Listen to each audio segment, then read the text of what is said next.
Assalamualaikum warahmatullahi wabarakatuh. Perkenalkan, nama saya Rati Purnama Harahap dari kelas Biologi 3. Di sini saya ingin menjelaskan proposal skripsi saya yang berjudul Pengaruh Pemberian Pupuk Organik Terhadap Pertumbuhan Tanaman Padi atau Oryza sativa di Desa Uristak, dengan dosen pengampu Ibu Syukriya MSc. Langsung saja. Bab 1, pendahuluan. Latar belakang. Padi merupakan tanaman pangan rumput berumput. Sejarah menunjukkan penanaman padi telah dimulai pada 3000 tahun sebelum Masehi di Zhejiang atau Cina.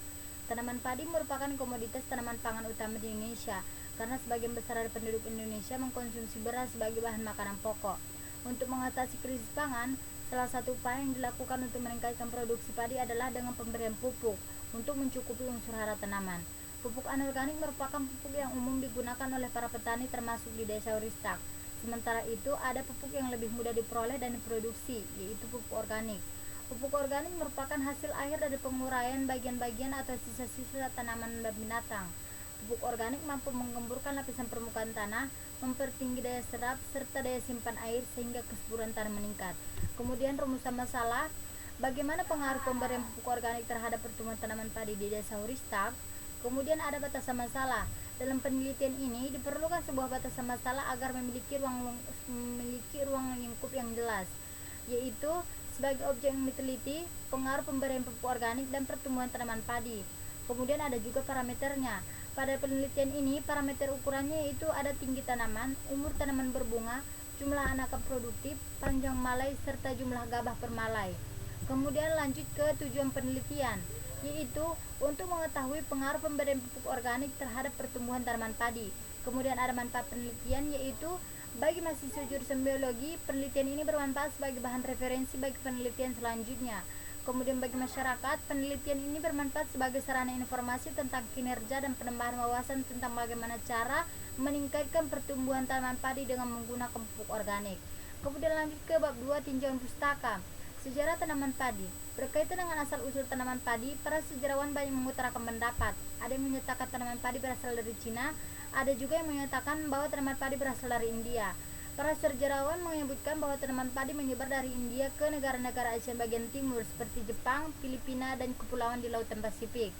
Sekitar tahun 1685 sebelum Masehi, pelaut dari Madagaskar membawa negara bagian South Carolina atau Amerika Serikat. Kemudian menurut hakikatnya, para perantau Malaysia membawa tanaman padi ke Indonesia sekitar tahun 1500 Masehi. Dengan demikian, cerita yang menyatakan bahwa tanaman padi dibawa oleh orang Hindu ke Indonesia itu tidak benar, melainkan orang Malaysia lah yang membawanya dari India ke Indonesia. Kemudian ada yaitu botani tanaman padi.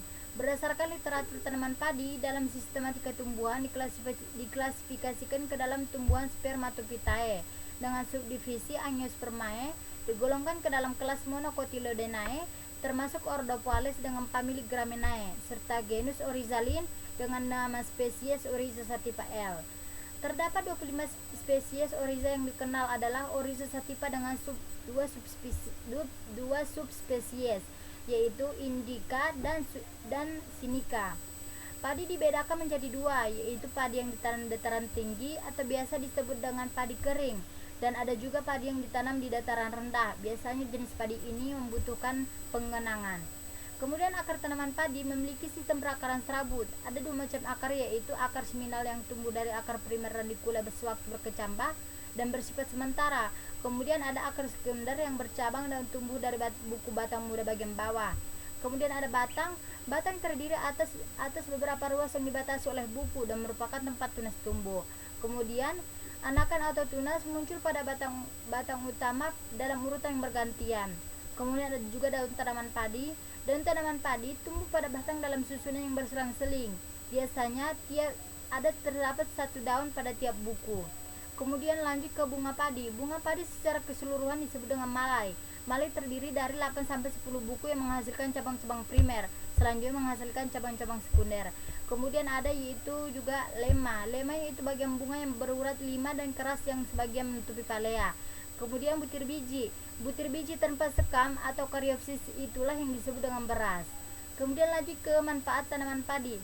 Padi merupakan komoditas tanaman pangan penghasil besar yang memegang peranan penting dalam kehidupan ekonomi di Indonesia, yaitu beras sebagai bahan makanan pokok sangat sulit digantikan oleh bahan pokok lainnya. seperti jagung, umbi-umbian, sagu, dan sumber karbohidrat lainnya. Padi sebagai tanaman pangan dikonsumsi kurang lebih 90% dari keseluruhan Indonesia untuk makanan pokok sehari-hari. Kemudian ada pertumbuhan tanaman padi. Ada 3 stadium proses pertumbuhan tanaman padi, mulai dari awal penyemaian hingga pemanenan, yaitu ada yang pertama stadia vegetatif, stadia reproduktif, dan stadia pembentukan gabah atau biji. Kemudian apabila ketiga stadia tadi dirinci lagi, maka akan diperoleh 9 stadia, yaitu ada stadia 0, yaitu yang dimulai dari perkecambahan sampai timbulnya daun pertama. Stadia 1 stadia bibit, yaitu stadia yang lepas terbentuknya daun pertama sampai terbentuk anakan pertama. Kemudian ada stadia 2. Stadia 2 itu yaitu stadia anakan. Kemudian stadia 3 yaitu stadia perpanjangan batang. Stadia 4 stadia yang saat mulai terbentuknya bulir. Kemudian stadia 5 yaitu stadia yang perkembangan bulir. Stadia 6 yaitu pembungaan. Stadia 7 yaitu stadia yang berisi cairan menyerupai susu. Bulir kelihatan berwarna hijau. Kemudian ada stadia 8 yaitu ketika biji yang lembek mulai mengeras dan berwarna kuning. Dan yang terakhir ada stadia 9 yaitu stadia pemasakan biji. Kemudian lanjut ke pupuk organik. Yang pertama, definisi pupuk organik. Pupuk organik merupakan pupuk yang terbuat dari bahan organik atau makhluk hidup yang mati. Bahan organik ini akan mengalami pembusukan oleh mikroorganisme sehingga sifat fisiknya akan berbeda dari semula. Pupuk organik merupakan hasil dekomposisi bahan-bahan organik baik tumbuhan kering maupun limbah dari kotoran ternak yang telah diurai oleh mikroba hingga dapat menyediakan unsur hara yang dibutuhkan tanaman. Kemudian ada yaitu macam-macam pupuk organik. Yang pertama ada pupuk kompos, yaitu pupuk yang dibuat dengan cara membusukkan sisa-sisa tanaman. Kemudian ada pupuk hijau, yaitu pupuk yang bagian tumbuhan hijau yang telah mati dan tertimbun dalam tanah.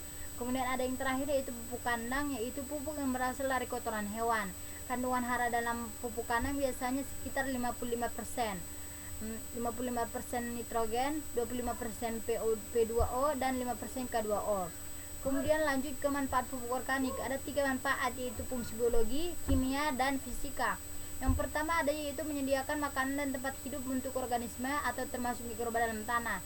Kemudian menyediakan energi untuk proses biologi tanah, memberikan kontribusi pada daya pilih atau resiliensi tanah. Kemudian lanjut ke fungsi kimia, yaitu merupakan ukuran kapasitas retensi hara tanah, penting untuk daya pilih akibat perubahan tanah, dan menyimpan cadangan hara penting khususnya N dan K. Kemudian lanjut ke fungsi fisika, yaitu mengikat partikel-partikel tanah menjadi lebih rendah, kemudian meningkatkan kemampuan tanah dalam menyimpan air, dan perubahan moderat terhadap suhu tanah. Fungsi-fungsi bahan organik ini saling berkaitan satu dengan yang lain. Sebagai contoh bahan organik, tanah menyediakan nutrisi untuk aktivitas mikroba yang juga dapat meningkatkan dekomposisi bahan organik. Kemudian meningkatkan stabilitas agregat tanah dan meningkatkan daya pulih tanah. Kemudian lanjut ke bab 3 metode penelitian, yaitu yang pertama ada tempat dan waktu penelitian. Tempatnya akan dilaksanakan di Desa Wurista, Kecamatan Wurista, Kabupaten Padang Lawas. Kemudian waktunya akan dilaksanakan mulai dari bulan Januari sampai Mei 2021. Kemudian lanjut ke alat dan bahan. Alatnya yaitu polybag ukuran 40 cm x 35 cm, paranet, sekop, cangkul, mistar ukur, dan nampan. Kemudian ada bahan yang digunakan yaitu benih padi, pupuk organik. Ada 3 jenis pupuk organik yang dipakai, yaitu pupuk kandang, pupuk hijau, pupuk kompos, dan tanah. Kemudian rancangan percobaan. Penelitian ini menggunakan metode percobaan yang dirancang berdasarkan rancangan acak lengkap. Percobaan dilakukan menggunakan polybag dan terdiri atas 3 jenis pupuk organik, yaitu pupuk kandang, pupuk hijau, dan pupuk kompos dengan 4 kali ulangan. Kemudian lanjut ke prosedur penelitian, yaitu ada 6. Pertama, persemaian, persiapan media tanam dalam polybag, penanaman, pengendalian OPT, dan pemeliharaan dan panen. Kemudian analisa data. Penelitian ini dilakukan dengan metode deskriptif dan hasil yang diperoleh diolah dalam bentuk parameter dan grafik batang. Mungkin sampai di sinilah hasil presentasi saya. Jika ada kesalahan saya mohon maaf. Kepada Tuhan saya mohon ampun, kepada teman-teman dan ibu saya mohon maaf. Terima kasih dan terima kasih. Assalamualaikum warahmatullahi wabarakatuh.